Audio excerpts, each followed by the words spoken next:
המהלות, אסעין אל הגרים, מאין יבוא עזרי. עזרי מהם אדוני, עוז השמים והארץ. אל ייתן למות רגלך, אל ינום שומרך. הנה לא ינום ולא ישן, שומר ישראל. אדוני שומרך, אדוני צילך, עליית ימינך. יומם כשמש לא יכך, וירח בלילה. אדוני ישמורך מכל רע, ישמור את נפשך. אדוני ישמור צאתך ובואך, מעתה ועד העולם.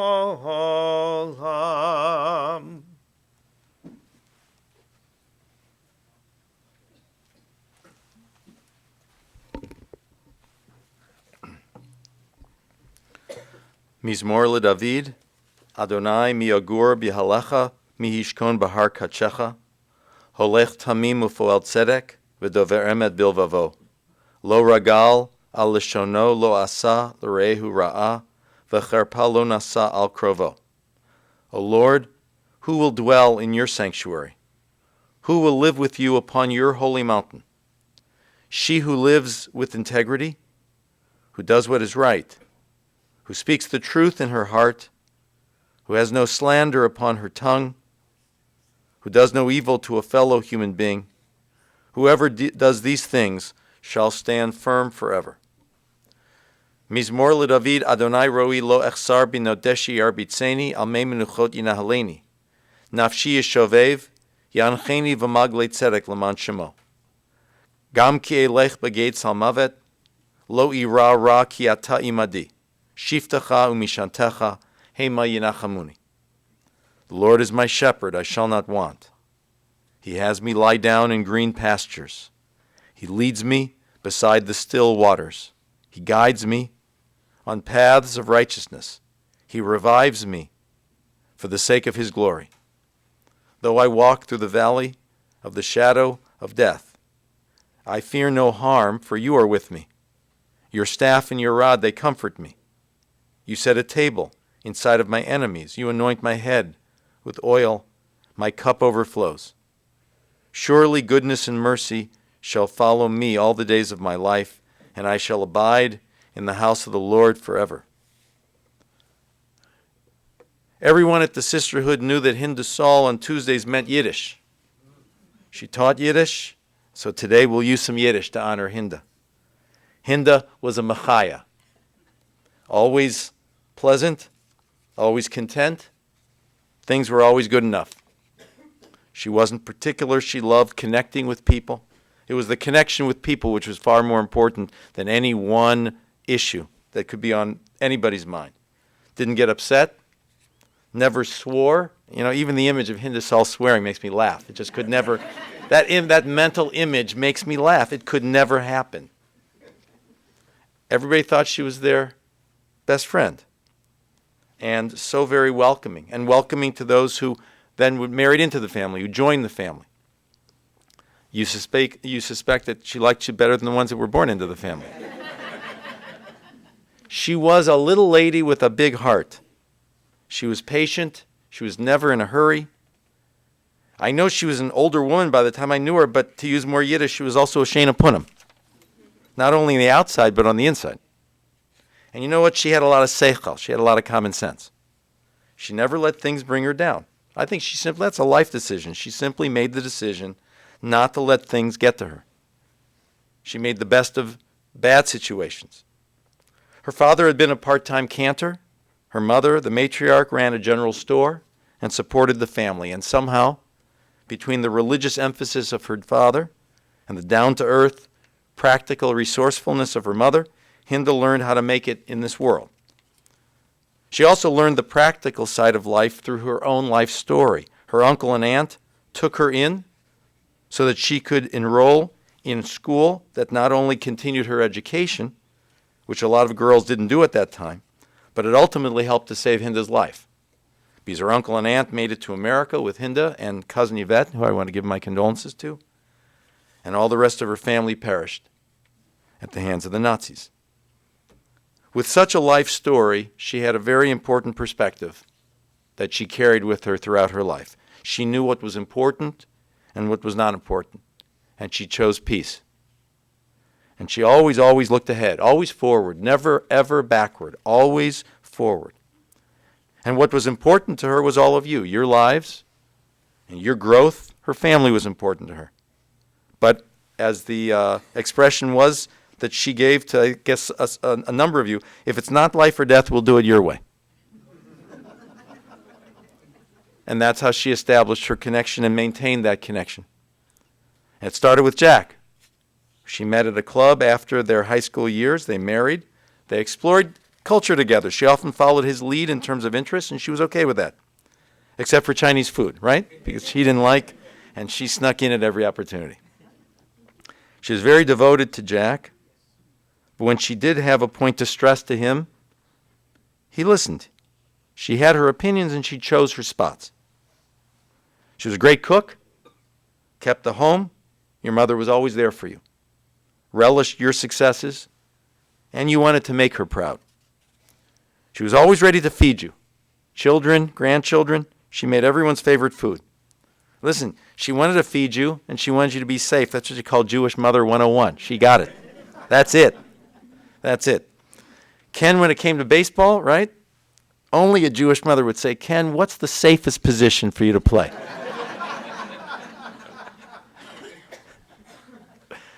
You know, keep that baseball interest. Let's just do a little medical school on the side to make sure that you... Her family in Europe had fled from their home city of Vidz, which had been in Russia. And after living in Lithuania, came back to Vidz, which was no longer Russia, was now Poland, fleeing from the Cossacks.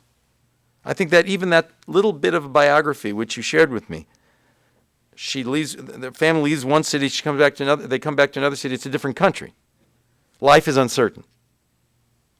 Things are not always reliable. Things that are constants don't always last. And those are the real truths of life. There are things that are simply out of our control. Hinda, as I understand, was delivered by a midwife. She had no papers. She took her sister's name. Age, how old was she? We never knew. She had scarlet fever as a child. In other words, there was a lot of uncertainty, but it didn't make her angry, didn't make her bitter, it made her loving. It made her peaceful and made her content, able to truly savor the good things and keep a good perspective. A wonderful Jewish role model and a wonderful role model to how you negotiate and make your way through the world. If it's not life or death, we'll do it your way. She lived with a good name, and she died with a good name. Marlene?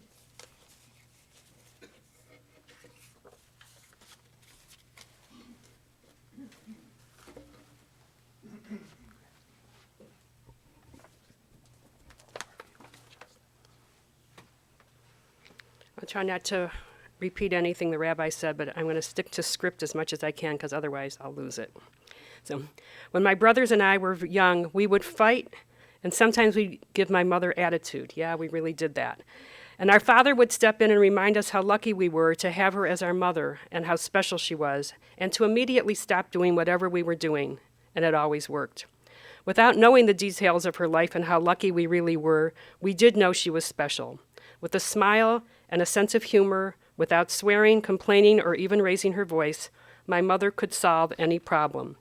And though she often made fun of being almost 5 feet tall and always could laugh at herself, we don't think we ever heard her actually tell a joke.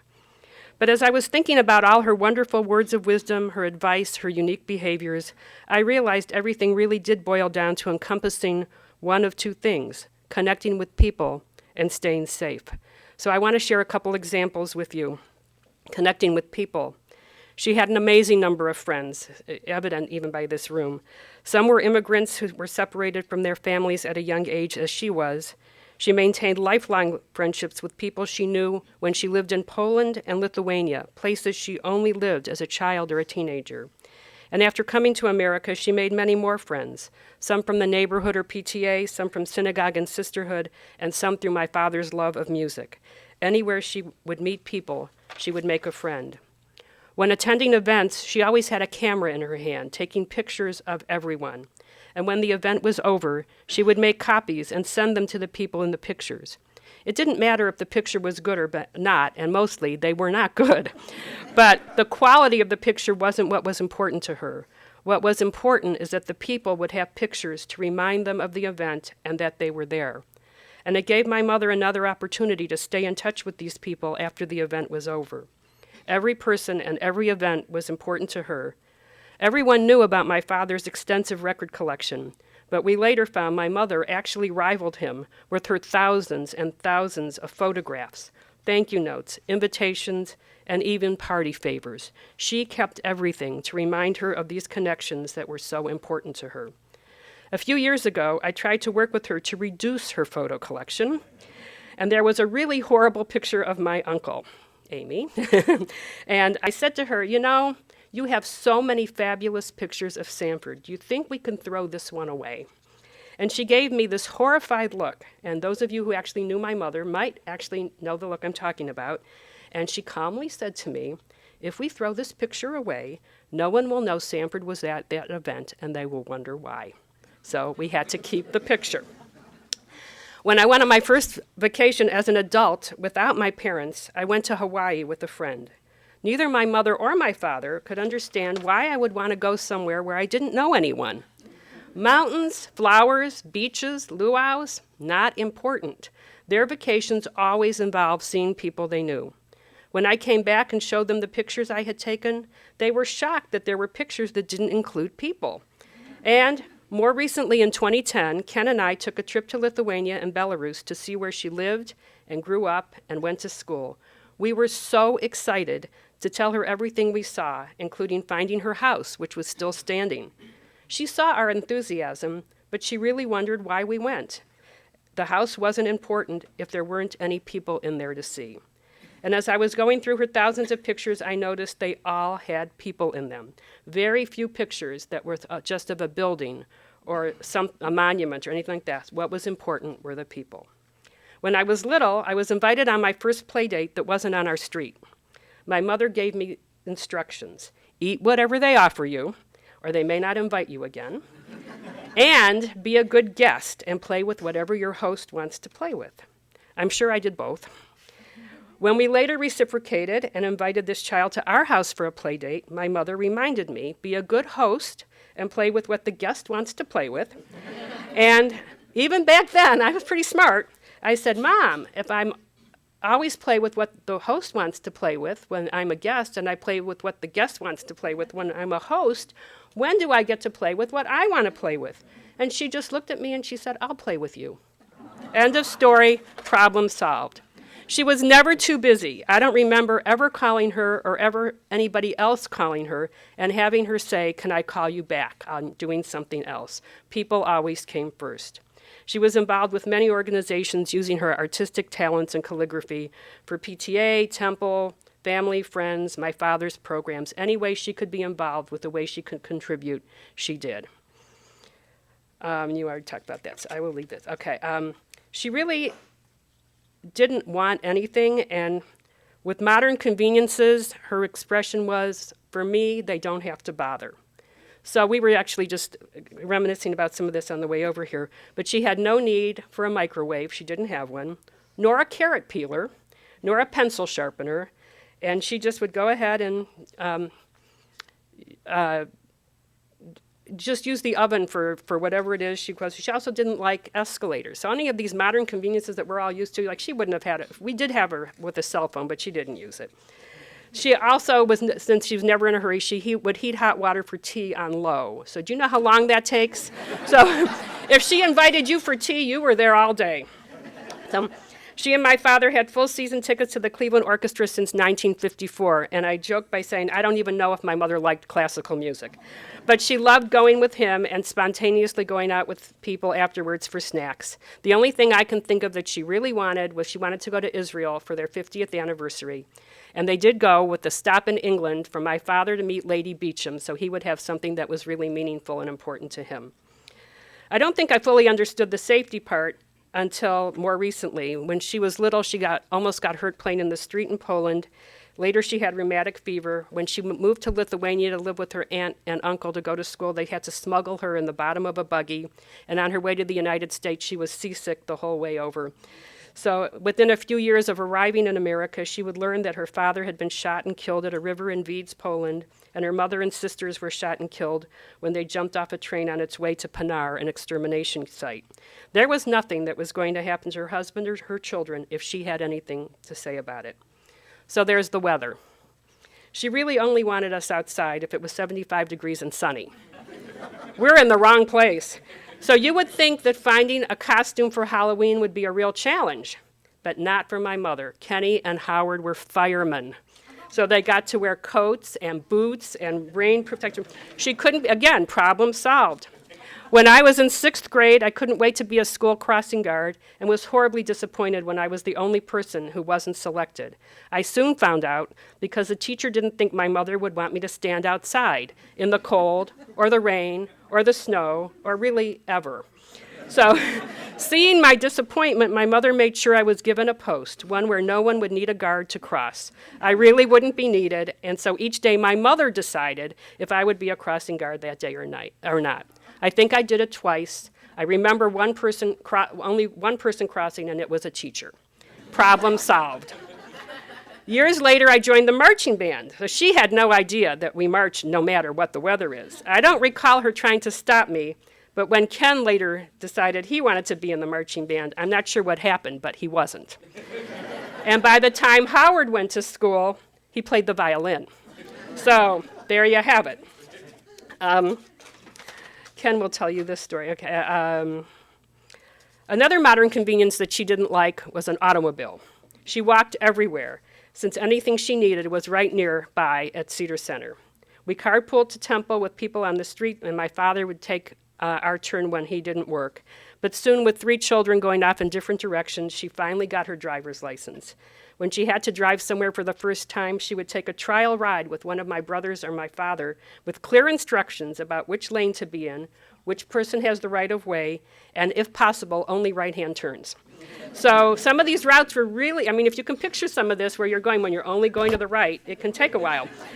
But she was never in a hurry, so it was okay. Howard even wanted her to drive on the freeway. This went on for years. And finally, one Sunday morning, early in the morning, he got her to go one exit on the freeway. And so he was done. He didn't have to ask her anymore. And again, her problem was solved. After I developed an interest in genealogy, I had the wonderful yet painful experience of learning much more about my mother and her life before coming to America. She was always so excited to identify the people in the old pictures and tell me about them. But I also want to add how she lived her last few years. As usual, she never complained. When we suggested that she move to Stone Gardens from the house she had lived in for 60 years, we knew she wasn't happy, but she knew it was the right thing to do. She participated in many activities, including art classes, the Rose Institute, and sessions with the rabbi. She was always thrilled when she could make a connection, maybe a former neighbor, a coworker, someone from PTA decades ago, or even another Glenville graduate. Always a way to connect, a reason to have a conversation. And she always had a kind word for everyone she saw. In January, this past January, she had a stroke which left her totally blind. Again, she never complained. I would have gone nuts. And she still participated in activities as best she could. When I was 7, my mother's uncle, Yvette's father, passed away. That's my earliest memory of losing someone I actually knew. At that time, I thought God lived in the streetlight at the bottom of my driveway. When the street light was lit, God was there and I could speak to him. After my mother's uncle died, I articulated my first request. I asked that he please let my parents live until they were 80. I'm not sure why I picked 80. Either that was as high as I could count, or that was a number that I thought was the equivalent of forever. But I told him that if he granted that wish when the time came for my parents to go, I wouldn't be mad at him and I wouldn't be upset. My father passed at 86, and my mother more than 10 years later at more than 96. So I will keep my end of the bargain. I'm not mad, and though I am so sad to no longer have her here, I know I speak for my brothers, our spouses, and our children when I say we will be eternally grateful for the time we had both of them, our wonderful memories, and everything they did to support us, teach us, nurture us as children and as adults. Although my dad often felt he had to remind us how special our mother was, we really did always know. We are so grateful for the wonderful lives they gave to us and to each other. And that great uncle who passed away when I was 7, if he hadn't been kind enough to agree to let my mother live with him and his family in Lithuania, and then to include my mother when they came to America in 1937, my mother likely would have been with her mother and sisters, jumping off that train more than 75 years ago. So Yvette, a special thank you to you for treating my mom like a sister and sharing your parents with her. Mom, we will miss you so much. Your kindness, love, words of wisdom, encouragement, your great sense of humor, advice, they will be with us in our hearts and our memories forever. Thank you. Great job. Yeah, he's coming up.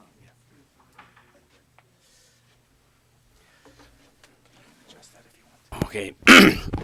Well, 10 years ago when with my dad, I monopolized the conversation. So I promised everybody I would be brief this time. So I just wanted to say a few things. Everyone thinks they have the best mother, but we definitely had the best mother, so you're all wrong. And she was amazing that she never got mad, she never swore, and she was just always with the right advice. We didn't always know it at the time, but it was always the right advice. And I know early on, when my parents, their first trip, 3 years they were married, and they went on their first vacation, and my dad wanted to see the Cleveland Indians in the pennant race in 1948 in Chicago. And my mom just went along with everything, just like my sister said. And so they went to Chicago, their first vacation. They're going to see a Indians game against the White Sox. And my dad was frugal, and he found a place on the street in the south side of Chicago to park, rather than pay for parking. And so when they parked the car on the street, somebody came up to them and said, that'll be 50 cents, we'll watch your car. Make sure it's safe. And my dad said, no, this is free. And my mom, in her wisdom, she found a way to say, pay the 50 cents. And so she always was giving good advice that way. And you know, whether we knew it or not, she was all about health, education, and food.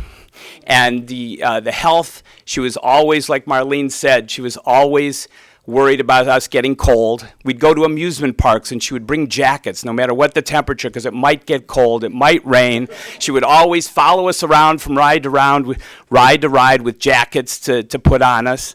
And when we weren't firemen at Halloween, she would, we'd have this elaborate costumes. She'd make us put a jacket over the elaborate costume so nobody could see our costume anyway.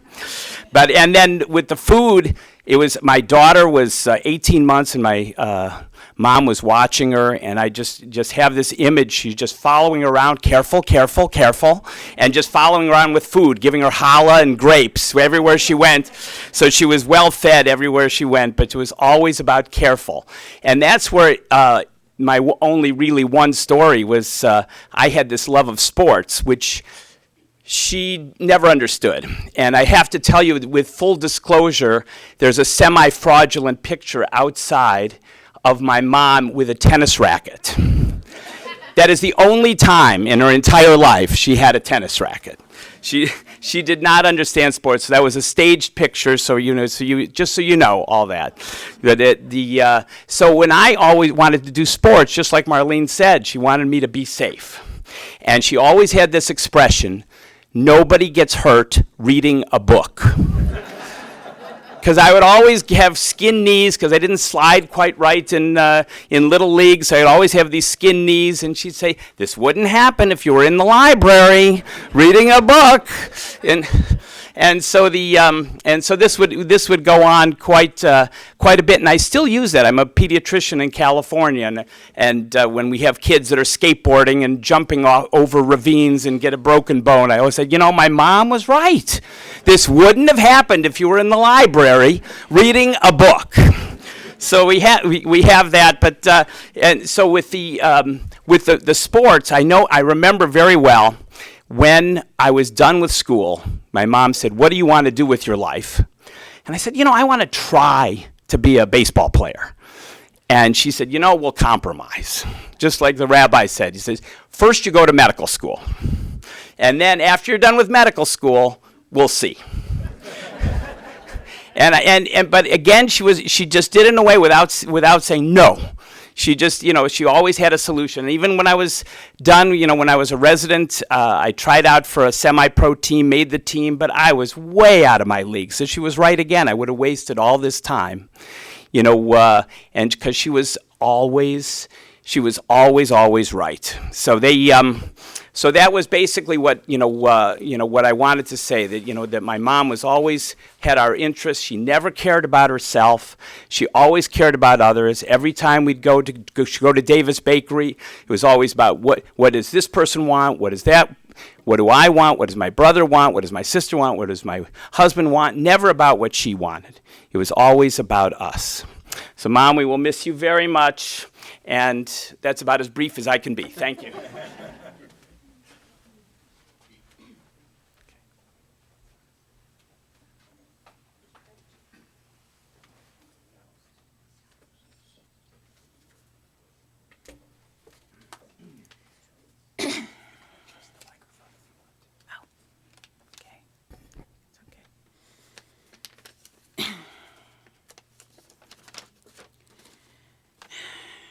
Hinda Saul, she was the best mother-in-law in the whole world. There should have been a banner that said, Hinda Saul, best mother-in-law in the whole world. I have other married friends who would say, my mother-in-law is difficult, hard to get along with. I would say cheerfully, not my mother-in-law. She's sweet. Rabbi Scoff asked me yesterday, did I remember the day that I met Hinda? I said, no, I can't remember that, but I can tell you that from the day we met, she always treated me like family. I was never Howard's girlfriend. I was never his fiance. I was always the wife and my daughter-in-law. Hinda seemed to know that I was the one even before Howard knew it. Howard used to bring me rose cuttings wrapped in a wet paper towel when we went on dates. Now, Howard was living at his great Aunt Fanny and Uncle Bernard's house at that time, which had rose bushes that were lining the driveway. I found out years later that it was Hinda cutting the roses for me all that time. Hinda never missed an opportunity to ask you how you were. So glad to be with families and friends. Right up until the very end. How are you? How are you doing? She never once complained about her illness, as it was said, and it was just, she was just so wonderful with that. And like everybody has said, it was never about her, always about her family, who she loved dearly. Hinda, I love you. I will miss you. I'm honored to be a part of your life and proud to say that I'm your daughter-in-law.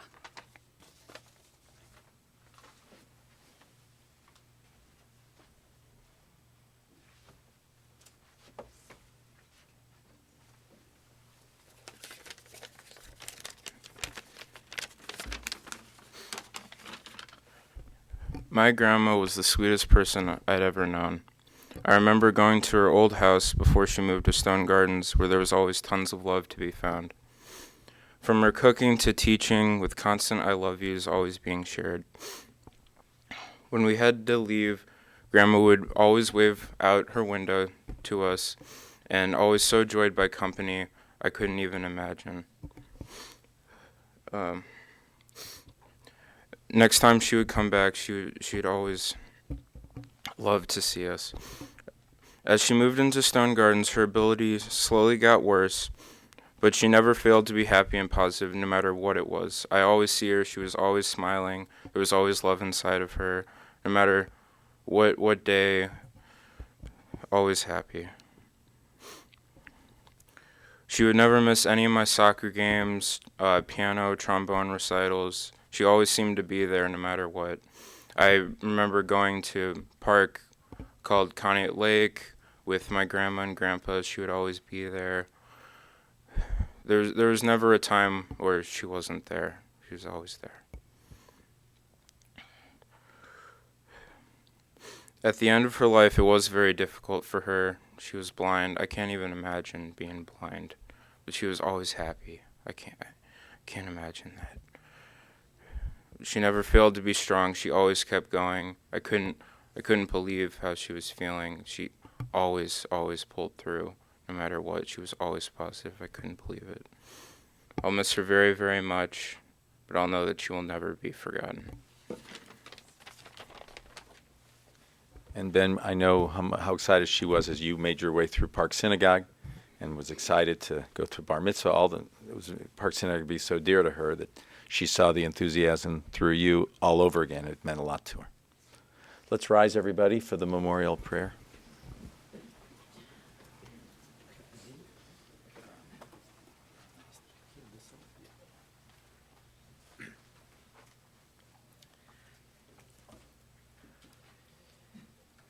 Hail, Malei Rachamim, Shochayna Bamramim, Hametzemeno Chanechonam, Tachat Kanefei Ashchina, B'mahalot Kedoshim Odhorim, Kazohar Arakia Mazgerim, Et Nishmat Hinda Rivka Bat Elchanan Vechana Esther Shegalach Leholamaha Bagana Dan Techai Menuchata Hanabawalgarachamim Astirai beseter kanavcha leholamim. Vetitzror bitzror chaim et nishmatam. Adon vaiguna chalata. Vetanuag beshalom al mishkavam. Venamar.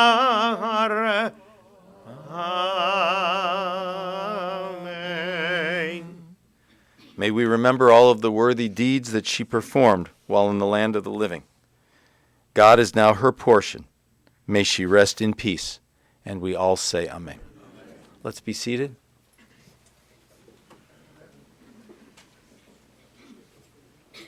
We want to offer our condolences to Marlene and John, to Ken and Julie, Howard and Laura, to Yvette, to Samantha and Kelly, Lauren and Benjamin, John, Ryan, David, Kristen, Cody, and Jenna. The family will be receiving friends for the Shiva visitation following the burial portion of the service. We're receiving friends at Landerhaven today until 3 p.m. Today until 3 p.m. at Landerhaven, as well as this evening. The family will receive at Marlene and John's home, 26150 Village Lane. 26150 Village Lane. That would be tonight from 6 p.m. till 8 p.m. Please remain in your seats for another moment. We're going to arrange the processional to the burial spot.